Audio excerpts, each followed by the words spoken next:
वही गए वो जमाने जब लड़की को घर वाले साड़ी पहनाना सिखाकर ससुराल भेजा करते थे। अब तो अरे क्या सारा दिन ये सड़ा सा पैजामा पहनकर घुमा करती है। अरे कभी चुन्नी वाला सूट भी पहना कर। चुन्नी वाला सूट उसमें कौन सा बड़ा काम है। ये लो। राधा अंदर जाती है, पजामे के ऊपर ही कुर्ता और दुपट्टा डाल आती है। हैप्पी सासू माँ, अब तो पैजामे से कोई दिक्कत नहीं है ना।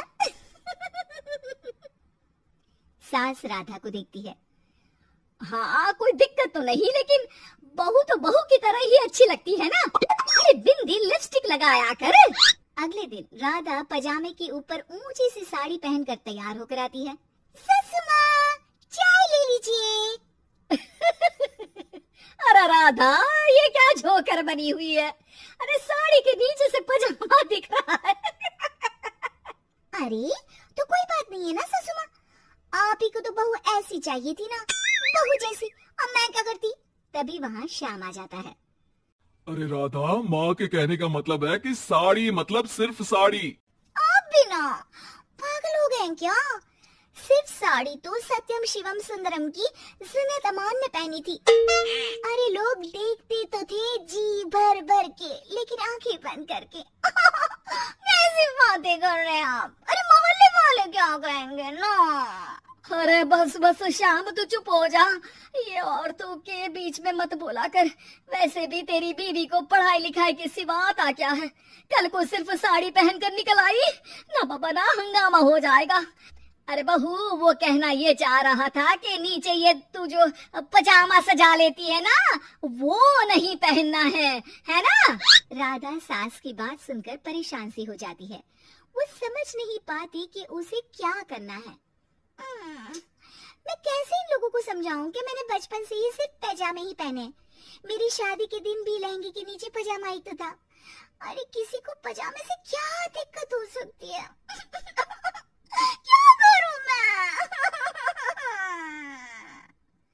राधा रोने लगती है, जिसे उसका पति देख लेता है। अरे अरे मेरी प्यारी राधा, रो क्यों रही हो। अच्छा चलो, शाम को तुम्हें घुमाने लेकर चलता हूँ, और इतना ही नहीं, मैं तुम्हें शॉपिंग भी करवाऊंगा। राधा ये सुनकर खुश हो जाती है। ओह, आइसक्रीम के साथ शॉपिंग, वाह! मैं भी लिस्ट बना लेती हूँ कि क्या क्या लेना है मुझे। बस फिर क्या था, राधा बैठ जाती है लिस्ट बनाने। माँ देख, तेरी सारी समस्या का मैंने समाधान कर दिया। अरे ऐसा क्या कर दिया। पजामे वाली को छोड़ दिया क्या तूने। कैसी बात कर रही हो माँ, पजामे वाली नहीं, राधा नाम है उसका। तभी डोरबेल बजती है और पड़ोस की चाची घर आती है। उनके हाथ में एक पजामा होता है।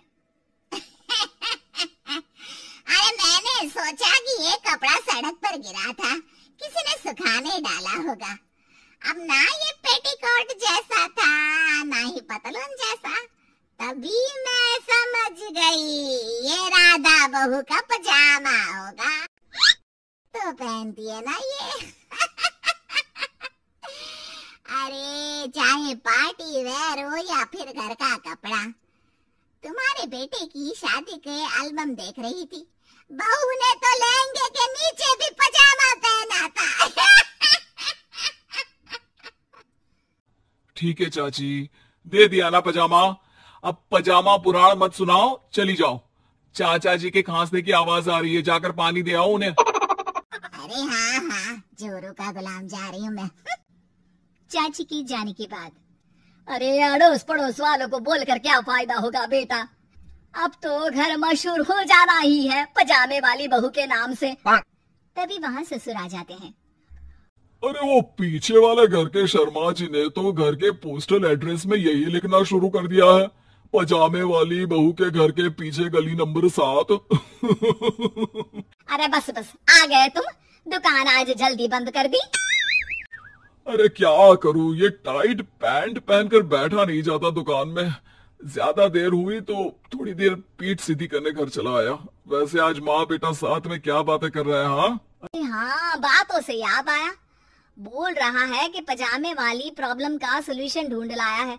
जरा बता दो बेटा, क्या समाधान निकाला है। वो मैं ना माँ आज राधा को शॉपिंग के लिए ले जा रहा हूँ। अरे बेटा क्या बात है, कितनी अच्छी बात है। हाँ माँ, इतना ही नहीं, वो तो पूरी लिस्ट तैयार कर रही है कि वो क्या क्या खरीदेगी। जब इतना खरीदेगी तो कुछ अलग तो पहनेगी ही ना। उधर राधा बाजार जाने के लिए पजामा टी शर्ट पहनकर तैयार हो जाती है। चलिए जी, मुझे काफी सामान लेना है।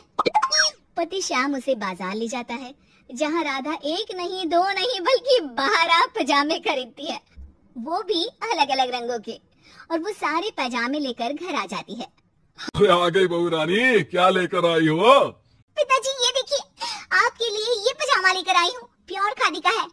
पैंट लुक में इसे आप दुकान में भी पहन कर जा सकते हैं। और खुद के लिए ये 12 पजामे, हर रंग हर प्रिंट के। राधा अपने कमरे में चली जाती है, लेकिन सास सर पर हाथ रखकर बैठ जाती है। अरे फूटी किस्मत, भाग्य में साफ सुथरी सजी धजी बहू दिखना लिखाई नहीं है तो क्या किया जा सकता है। अरे बाजार गई भी तो क्या लेकर आई ये सड़े पैजामे। राधा इस बार फिर सास का रोना सुन लेती है। मैं क्या करूं भगवान, साड़ी में डर लगता है कि कहीं फंस कर गिर न जाऊं। माँ जी को पजामे से नफरत है, लेकिन एक अच्छी बहू होने के नाते मैं अपना पहनावा माँ जी के लिए जरूर बदलने की कोशिश करूंगी। हाँ भगवान जी। अगले दिन राधा बिना पजामे वाली साड़ी पहनकर सास के पास खड़ी हो जाती है। हाय रे, सूरज आज कहाँ से निकला है। अरे राधा बहू ने साड़ी पहनी है, वो भी पजामे के बिना। अरे वाह वाह बहू, तू तो राजकुमारी लग रही है। अरे लेकिन एक जगह खड़ी क्यों है? वो माँ जी इसलिए कि मैं गिर सकती हूँ।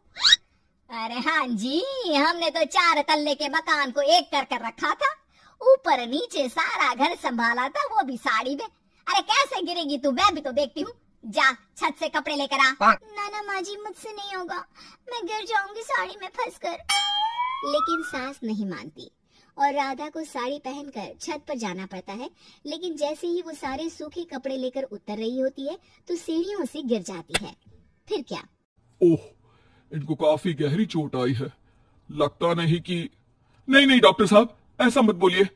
अरे सारी गलती मेरी है डॉक्टर साहब, मेरी बहू को बचा लीजिए। अरे हाँ, वो बच जाएंगे, लेकिन चोट भरने में देर लगेगी।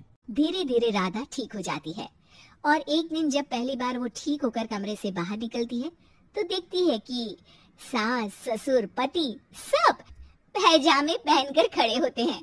देखा बहू, कैसा लग रहा है ये पैजामा? ऐसे बहू सही में ये बड़ा कंफर्टेबल है। हाँ, अरे अब तो इसे पहनकर मैं इतने आराम से दुकान में बैठता हूँ कि कितने ही ग्राहक क्यों ना आ जाए, फटाफट काम होता है। मुझे माफ कर दीजिए माँ जी, मैं साड़ी पहनने की पूरी कोशिश करूंगी। अरे नहीं नहीं बहू, मुझे माफ कर दे, तूने घर के लिए मेरे लिए बहुत त्याग किया। बेटा इंसान पहनावे से नहीं बल्कि अपने कुशल व्यवहार से सबका प्यार पाता है। हमें तो अब बस पजामे वाली ही बहू चाहिए।